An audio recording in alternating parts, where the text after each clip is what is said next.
Hey, this is Shantae with Brown Sugar Talks. Okay, so we are under quarantine, so I am a little bored and I do not want to fall into bad habits. So anyway, I was researching again and I came across an article from Everyday Health that talks about the different types of meditation. And I just like to go through how I practice and different things like that. Like, since there's so many just like misconceptions about it. So the first one is mindfulness meditation. That's when you are fully present in your meditation. So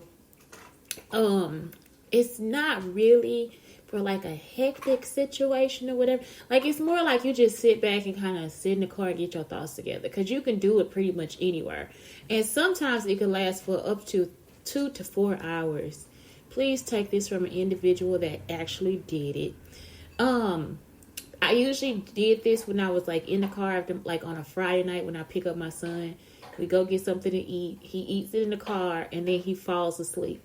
So during that time, I would probably just sit in silence and just meditate. Especially, or like when you sit in the car and it's warm and you just kind of go through the thoughts of your head. And you want to make sure those thoughts are pretty positive, or thoughts of success, or thoughts of you finishing the project, or thoughts of you getting your errands done, or thoughts of your loving family, or whatever.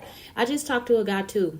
Something else that's mindful, which people don't really think about, is eating. Especially now, since we have time to take breaks, it is actually important for you to slow down the process of eating. You even see your kids do it now too. Like, even though we have a set lunchtime of 30 minutes, a person should actually just kind of eat all day. Like, you kind of graze all day. My son is like this, which is very good for his digestive health. And it's like actually good if a person does this. I used to have a roommate that did that too. She would just like eat bits and pieces of it. And then I would also notice my students, like, if I took them out somewhere, they wouldn't eat everything. It was like they were 8 years old and they could eat a whole Happy Meal. I was like, whoa, like, so it's almost like it's grazing. That's why the bento box is like kind of important. You could just like keep snacks out all day. Then that way you don't have to worry about them going back into the refrigerator or anything like that. Just like set up a snack situation in the house, like it's just in the middle of the table. Make sure everybody's hands clean if they are gross, because my son sometimes is, where dog hair and all this different stuff get into it. I would say give everybody a separate box. But for real, it's so easy to like kind of bento the box out, or bento a snack out, and then like just let them graze, because it's actually better for them making decisions and for their digestive health. So it's important to do that. I remember too, when we were little, they'd be like, eat all of it. You're going to eat it in this city, in a week, and you're going to eat it tomorrow. And it's like, well, really, they probably full. They probably are full. Some days they're going to eat and some days they won't. And that's actually natural too. You're going to be the same way. Some nights I can cook dinner. Some nights I'm just like, whatever. We full. We actually full about 3 o'clock, because we just had like one big meal or something like that, which, or we've been snacking all day. And even though I kind of got into bad snacks or whatever, just because of now, like the store situations, it's like, I think that by adding some variety in your dinner, like maybe picking something new or whatever. I actually took my son to the store with me one day and he picked like a lot of different stuff. So that's actually something like to think about. Mindful meditation that could also be done while you're eating, and it'll be like y'all take like 30 bites. You can even make it into a contest, like who's going to take the least amount, like who's going to take the most bites, 15 to 30, 30 to 50. But it's just like you just sit there and actually chew your food. I learned that through Vegetarian Times. That is like one of the best cookbooks too. Like, I know some people, like, if you just not vegetarian food is delicious. That's why I keep going back and forth. Some days I do want meat, but for real, vegan, vegetarian, y'all don't know what y'all missing. Okay, transcendental meditation. So transcendental meditation is a simple technique in which personally assigned mantras, such as a word. This is the one where I am just like not convinced. I never want to chant words or say sounds, anything like that. The only person that has me doing that is Ralph Smart. And he has a lot to say about all this stuff. But and so does, I always bring up the other guy, what's his name? I'll think of it later. But Anyway, Ralph Smart, he like for real, if I watch too many of his videos, I'll be like you know, so I'm influenced by him, you know, because I am not really watching TV, so it's like, oh my god, I'm influenced by the internet, but I really am. So with that one, it's just more of it's like just finding out what that thing is, and it's almost like prayer, okay, transcendental. So I guess I do it if I pray, but I would have to like be able to pray myself. Like I've actually prayed myself out of different situations and stuff, and I am not lying. Like I've actually just thought I'm agoraphobic. I'm gonna stay in the house forever, and you know I had to actually pray that out of my mind. I had to pray negativity out of my mind too. And so with this, it's just like picking that word that really helps you focus and get to where you have to go.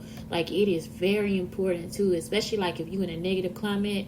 Sometimes you do it just to as a self-preservation. It's like that window of tolerance thing, because you know you'll end up doing something else. And it's like I probably could have used this yesterday, you know, when I was in the store and I couldn't not focus, but I really did need my son's hug, and it's like that's what he did. He just hugged me. I was like, man, you don't know that I'm having a bad time right now. He didn't know what was going through my mind, and I gave him an excuse like I just told him I didn't want to be there because I worked there and I got fired or something, you know, because they made us stay all the time, but we got a check for it. But what I'm saying is like I just didn't want to be there. It's like I just remember the city and all the stuff that happened. I was like, it was right here, you know, like some of this stuff was right here.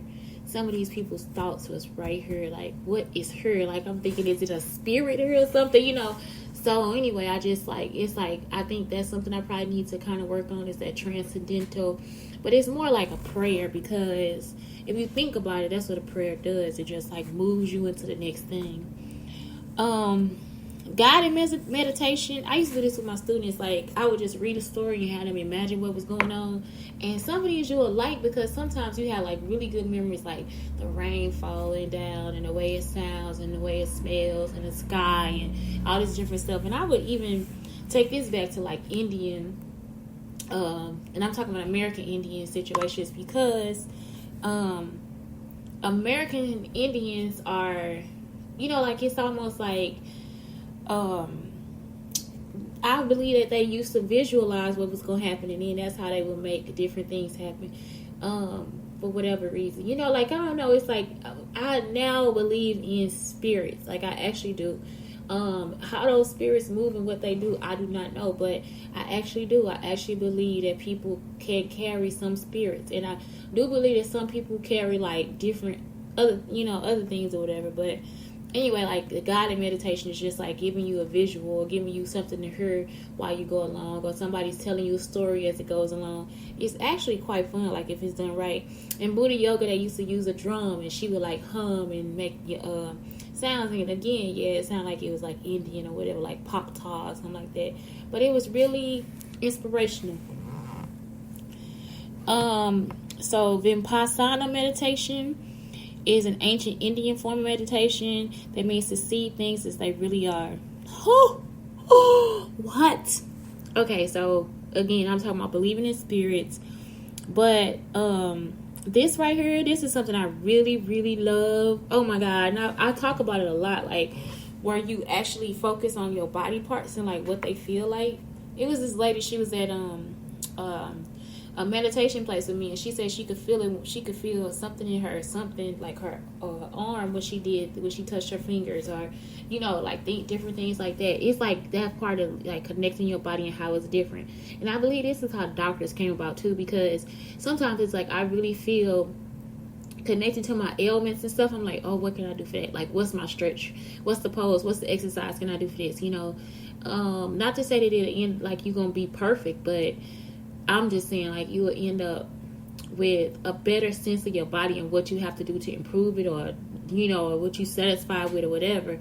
But that's just what it is. And it's not, I'm not saying it's for improvement. It's just for you to be, a better aware of your body. Like, when I wake up sore, it's almost like I know I got to sit on the yoga mat, and I actually enjoy it. That's my Jamie Foxx time. My Jamie Foxx. He be like, so many ladies in the room. All that I can see is you. I be like, fingertips. I want to touch you. Like, it's so lovely to be touched by yourself, you know, and just know how to touch yourself. I would look at my toes. I rub my thighs. I rub my ankles and my calves. I rub my booty. I rub my back, you know, like parts I can reach. I rub my arms. You rub your chest. You rub your shoulders. It feels so good. Y'all need to get some of my bee body butter too. That might help too. So it's like, yeah, it's just like, that's the thing. I'm plugging myself. Bee body butter under Shiketti. I don't know. I haven't put it out there yet. But it's bee body butter. And I just like, it is so nice. It's nice on the body. It's nice for the balls and penis too, I believe. I believe that it could be an excellent way to ejaculate. But who knows? I mean, I really do like it. So, yeah, I do love that. Okay, chakra is an ancient. So the next one is chakra meditation. So chakra is an ancient Sanskrit word that translates to wheel and trace back to India. I practice a lot of Indian things that like Ayurveda. Oh my God, I love telling y'all about that because it really do help your body. Like, you ain't gonna be sick no more, not like it used to be. Cause sometimes food is what does it. So anyway, chakras refer to the centers of energy and spiritual power in the body. So this is my thing.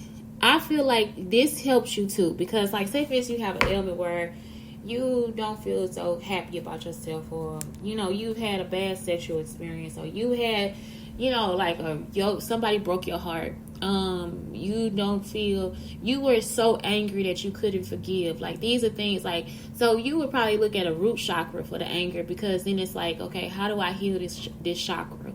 You know, like, it's just different chakras and how they give you like a love. Or say for instance, don't even go there. Don't even be negative about it. Say for instance, you feel like, well, I want to connect more with the earth. Again, it's still the root chakra. Like, you're gonna find ways to like ground yourself and connect with the earth. Lay down and maybe you want to vibe with the world or whatever. Lay out. I do want to do this one day. I want to lay out in the rain. Like, I know that we are not supposed to. I don't know how I'm going to do it, but it's like one day when it's not thundering and lightning, I do want to like actually lay down in the rain and feel the rain fall on my face. Like, that has been like my new fucking fantasy. Like, it is like in me. Like, I just want to lay straight up on the ground and just let the rain hit my face. I don't want it to go in my mouth though. Like, I'm like so against the mouth. And I don't want a worm to crawl on me either, but you know, it's like I just want to feel the rain on my face. I do. And so yeah, I think it'll feel better than a shower. But like the chakra meditation, I say connect. You find which one it is, and then that's what you go with. And I think the more that you start to like relate to those chakras, the more you learn about them. And so my chakra that's always either not right, that's off balance, is like the orange chakra. I can't tell you right now which one it is, but it's like if you get like a chart that you can always go back and look at, it'll be best for you. Because it's actually fucking worth it. I mean, it really is. Like, you just will realize how great you will feel like just trying to connect to those things or whatever. Yoga meditation. So, this is the one that I do too. I do this too. I mean, I meditate pretty much a lot. Like, I meditate a lot. Whether people know it or not. Sometimes they could be talking to me and I'm so meditate. Like, do not let this be some drama. Like, and I don't believe you. I have checked out. Like, I will fucking check out. But today I had a great story. It was a great story, and he made me meditate awesomely because he actually told like an ex-voto story. So he did like his job, and when he got to the point of just wanting to quit, when it was too much for him, something happened to his car. And when it fell into the ditch, it was actually in front of a place that he works at now.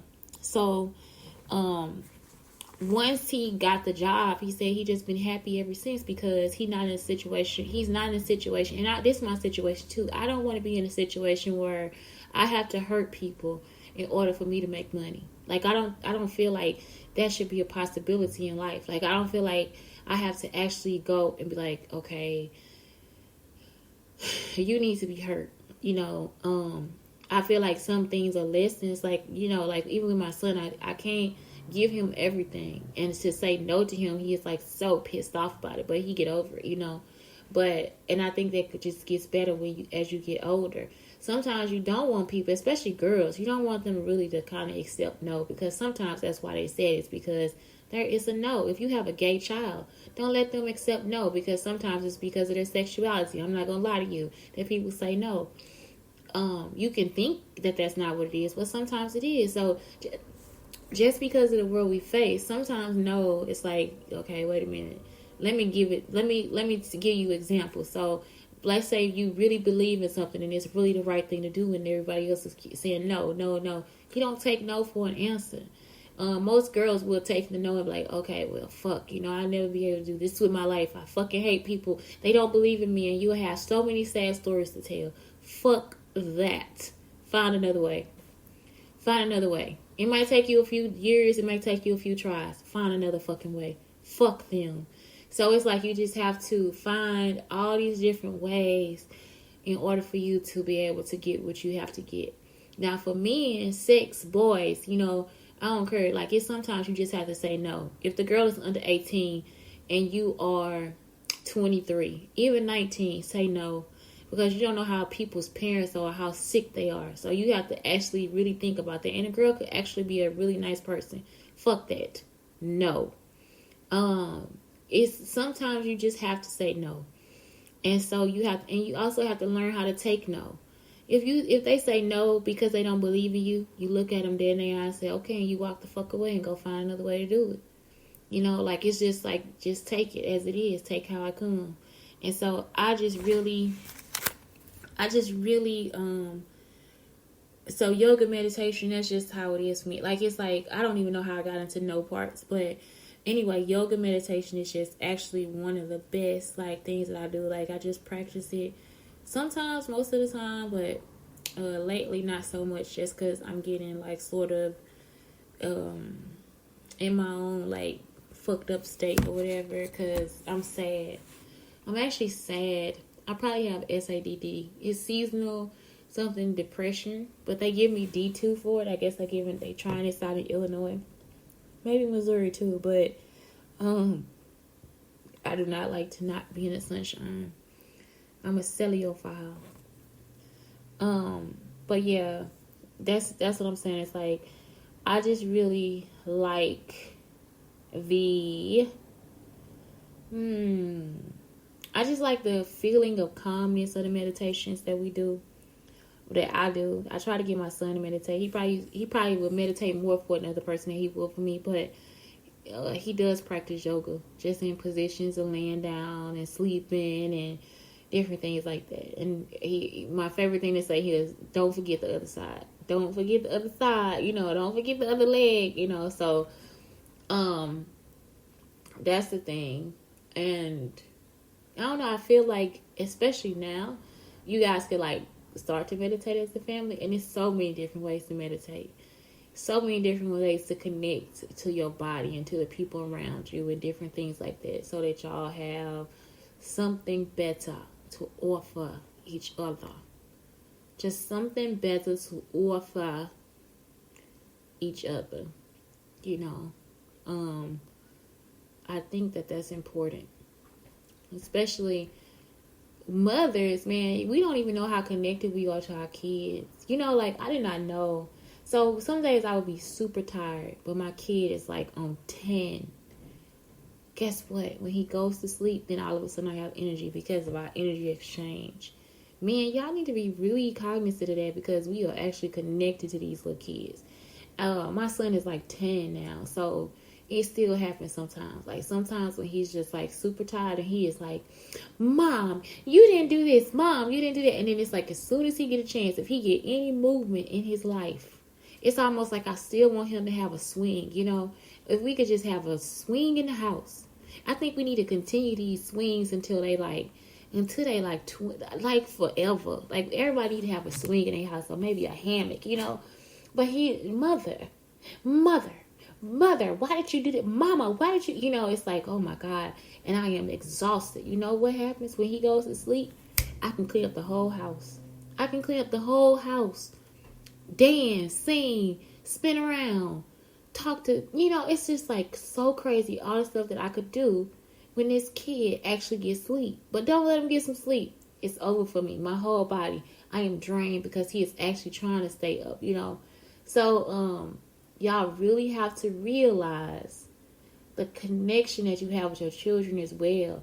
Because sometimes we'll be mad and you like, why am I pissed off? Because your kid is actually fucking tired. It's not even a reason. Once you understand it, you'll be like, okay, you sleepy. This has taken me a while. Like, I really didn't catch on until he was like 2. And then when it finally did caught on, I had a few years of being upset about it. I would be pissed that he was mad. I would pop him, And then finally I got over popping him and I was like, no, I think you need to go to sleep. Now he can argue back with me. I'm just like, no, you need a nap. It's time for you to take a nap. Because if he feel like even the wheels on the bus, maybe riding the car, it's like, man, we don't have all that stuff. So for real, they need a swing. I'm talking about even at 14, 15 years old, when they in there just doing that bullshit, they need a fucking nap. They need a fucking nap. Like, that's all they need. Their brain is just saying, rest so baby, you can grow. Rest, baby, so you can grow. Rest, my child, so you can grow. And really we like, take your ass to sleep so I can get some energy. Take your ass to sleep so I can have some energy. So anyway, yeah, it's Shantae Brown Sugar Talk under Black Unicorns. And I'm just telling y'all, man, just have a great day. What's today? Say today Friday, Freedom Friday. I didn't have to go to court. Yay, my court date got changed. Yay. Really, it shouldn't even be a court date, but still. Yeah, Freedom Friday, court date changed. That's good. So, yeah, I'm sending out love today because I want to be loved too. I want to be loved in return. Have a beautiful day. Bye.